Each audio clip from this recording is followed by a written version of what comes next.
Sumit patient है। अरे यार है ना बिशन सिंह जी, एक मिनट और इधर यार है ना बिशन सिंह जी, मेरे मुवक्किल शेख गुलाम जिलानी यानी कि मेरी महबूबा का नाम शैला था, मगर उसे शीला बना के अमृतसर भेज दिया गया। अब मेरा मुवक्किल लाहौर में और उसकी महबूबा अमृतसर में, फिर इसका क्या होगा?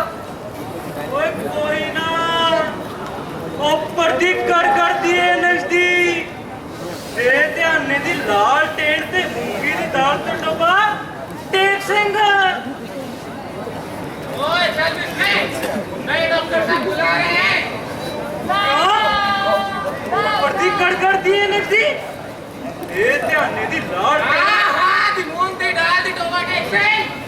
आज की ताजा खबर, चिल्ली की राजधानी शेख चिल्ली में कटी ने चुआ लीडर पैदा किए और चिल्ली की राजधानी शेख चिल्ली में कुदरत का प्रकोप। सत श्री अकाल बिशन सिंह जी, कैसे हैं? सत श्री अकाल पुत्र, ऊपर दी कर दिए नजदीक तेरे ध्यान ने दी लाल टेंट ते मूंगी दी दाल तो डब्बा टेक सिंह। बैठिए। साहब, ये पिछले 4 साल से न तो बैठा है न ही सोया है, कभी कभी किसी दीवार से टिक जाता है। Multi stings. साहब, ये नहाता भी नहीं। कमाल है, एक आदमी पिछले 4 साल से यूं ही खड़ा जाग रहा है और उसे किसी ने सुलाने या लेटाने की कोशिश भी नहीं की। ये है ना साहब, सोने के लिए दवा देते हैं, बस जैसे ही उसका असर खत्म हो जाता है ये फिर ऐसे ही खड़े हो जाते हैं। ऐसे कीजिए, इन्हें जबरदस्ती पलंग पर लेटाकर बांध दीजिए और 2 हफ्तों तक सिगरेट पे रखिए, ठीक है? और हाँ, फिर वेटिंग रूम से जाकर रुखसाना बानो को बुलाइएगा, फिर जाकर करतार सिंह जी को बुला लाइएगा और कहिएगा उनकी मुलाकात आई है। रुखसाना बानो जी, डॉक्टर साहब बुला रहे हैं।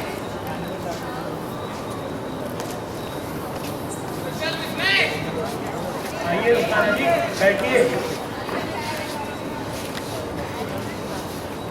बुरा ना मानो तो एक बात पूछूं, ये करतार सिंह और आप जी, वो मेरे बोले भाई थे। हम दोनों साथ में बड़े हुए थे। बंटवारा का वक्त था, खूब तबाही मची हुई।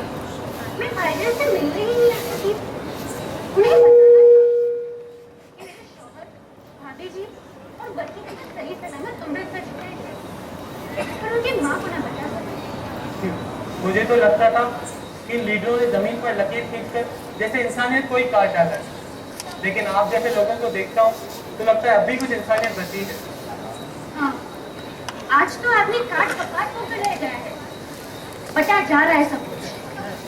मेरी तो समझ में नहीं आता कि ये दुनिया है तो पागल खाना। आइए करतार सिंह जी, बताइए कैसे हैं? क्या बताऊं नए डॉक्टर साहब, अंग्रेजों ने इतना काम दिया है, दिन रात वही करता रहता हूँ, कभी कभी तो सो भी नहीं पाता। साहब, ये अमृतसर में हवलदार थे, जलियांवाला बाग के अब तो बाहर। आजाद हो गए करतार जी, अब कैसा काम? वैसे वो सब छोड़िए, देखिए आपसे मिलने कौन आया है। ओए रुखसाना, बड़े दिनों बाद दिखी, कैसी हो? मैं तो खैरियत में हूँ भाईजान, अब बताओ। मेरा क्या है, दिन रात अंग्रेजों की सेवा करता हूँ, कभी कभी तो सो भी नहीं पाता। पर भाईजान, अब आपको अंग्रेजों के लिए काम करने की जरूरत नहीं है, जंग में जीत हो गई हमारी। हाँ, वो तो हमारे ही काम का नतीजा है, दिन रात उसकी सेवा किए, और वैसे भी अंग्रेज नहीं जीतता तो उसका मुंह काला हो जाता, ब्लडी ब्लैक। नहीं भाईजान, मैं जंग आजादी की बात कर रही हूँ। वैसे मैं यही तो बताने आई थी कि मेरे शौहर, भाभी जी और बच्चों को सही सलामत अमृतसर छोड़ा है और सब खैरियत से। ओए, अमृतसर क्यों? यहाँ लाहौर में कोई बीमारी फैली है क्या? बीमारी? हाँ, यही समझ लीजिए कि लाहौर में बीमारी फैली है। तब तो ये बीमारी अमृतसर भी पहुंच जाएगी। मैंने सुना है ये बीमारी है ना, अंग्रेज के वायरस की तरह होती है, कहीं भी पहुंच जाती है, वो भी बिना तार के। तो ये बता, तुम भी वहीं क्यों नहीं रुक गए अपनी भाभी के साथ? बीमारी तो अमृतसर में भी और उन्हें वहाँ पे कोई खतरा नहीं। कभी कभी मैं भी यही सोचती हूँ, ये बीमारी इतनी अजीब क्यों है? इस बीमारी बीमारी के चलते मुझे अमृतसर से और आपको लाहौर से खतरा है। ओए रुखसाना, तीन तबीयत ठीक है ने? ओए नहीं डॉक्टर साहब, जरा इनको भी दवाई दो। या तो ये खुद पागल हो गई है या मुझे पागल बना रही है। अब आप ही बताओ, मुझे कहाँ खतरा नहीं। देख पगली, फौजी ना कहीं भी महफूज नहीं होते। लेकिन तू एक बात बता, कहीं तू माँ को तो नहीं छोड़ा है ना अमृतसर? कहती थी करतार मैं ना लाहौर में ही मरना है। अब अगर वो लाहौर में नहीं रहेगी तो उसको लेने कौन आएगा? क्यों देनी उसको तकलीफ? और वैसे भी ना मेरी माँ को कोई बीमारी नहीं हो सकती। उसकी हड्डियाँ और अंग्रेजों की हड्डियाँ ही अलग किस्म की हैं। भाईजान, वो नहीं रहे, उनकी ख्वाहिश पूरी हो गई। हमने खूब कोशिश की उन्हें बचाने की, पर वो अल्लाह को प्यारी हो गई। ऐसे तो न जाने कितने मरे होंगे इस बीमारी से। पता नहीं इन अंग्रेजों को पाकिस्तान बनाकर क्या मिला। रुखसाना, ऐसा मजाक नहीं करते। चल बता कैसी है माँ? तू क्या बताएगी? मैं उसे वायरलेस करता हूँ। नहीं, अल्फा टू ब्रावो, कॉल माँ, अल्फा टू ब्रावो। मैं रुखसाना, माँ को फोन नहीं लग रहा।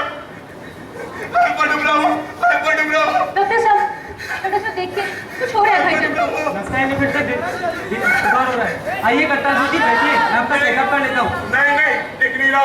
मैं रुखसाना को अपनी माँ से बात करा रहा हूँ। हाँ तो फिर तो वहाँ से अच्छे से बात होगी। मैंने भी अपने घर वहीं से फोन लगाया था। अच्छा। आप बात कीजिए, तब तक मैं आपका चेकअप कर लेता हूँ।